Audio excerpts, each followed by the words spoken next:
இயேசுவில் பிரியமான சகோதர சகோதரிகளே, உங்கள் அனைவருக்கும் அருளின் காலமாம் தவக்காலத்தில் வாழ்த்துக்களும் ஜெபங்களும்.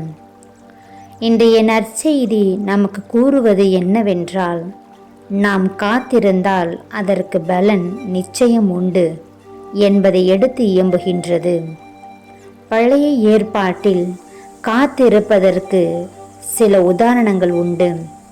அதில் விசுவாசத்தின் தந்தையாகிய ஆபிரகாமை நமக்கு எல்லாருக்கும் தெரியும்.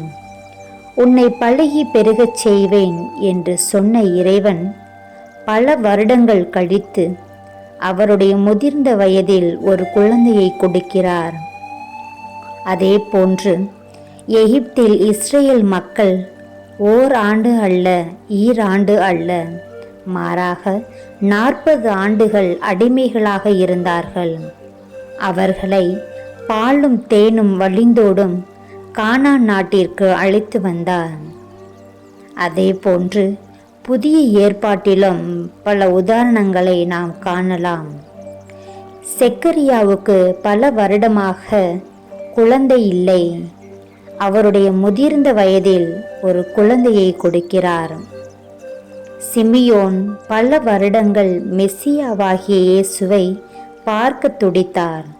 தன் முதிர்ந்த வயதில் அவரை கண்கூடாக பார்த்தார். 12 ஆண்டுகள் இரத்தப்போக்கினால் அவதிப்பட்ட பெண் இயேசுவின் ஆடையின் விளிம்பை தொட்டு குணமடைந்தார். அதுபோல நாமும் நம்முடைய வாழ்வில் எந்த அளவிற்கு பொறுமையாக இருக்கின்றோம்? நம்முடைய துன்பங்கள் தீரவில்லை என்றால், வேண்டல்கள் நிறைவேறவில்லை என்றால், நோய்கள் குணமடையவில்லை என்றால், எப்படி எல்லாமோ கடவுளை திட்டுகின்றோம், சபிக்கின்றோம். சைனாவில் ஒரு மூங்கில் இருக்கிறது. அது வளர்வதற்கு 5 ஆண்டுகள் எடுத்துக்கொள்ளுமாம். 5 ஆண்டுகளுக்கு பிறகு அது அசூர வளர்ச்சியை அடையும். எத்தகைய காலகட்டத்திலும் அது எந்த பாதிப்பும் இல்லாமல் நிற்குமாம். அது போன்றுதான் கடவுள் தாமதிப்பதில் ஒரு அர்த்தம் இருக்கும் என்பதை உணர்ந்து வாழ்வோம். 2வது, சட்டம் மனிதனுக்கே அன்றி மனிதன் சட்டத்திற்காக அல்ல. நாம் பல வேளைகளில் மனிதத்தை சீர்குலைத்த செயல்களுக்காக மனம் வருந்தி மன்னிப்பு வேண்டுவோம்.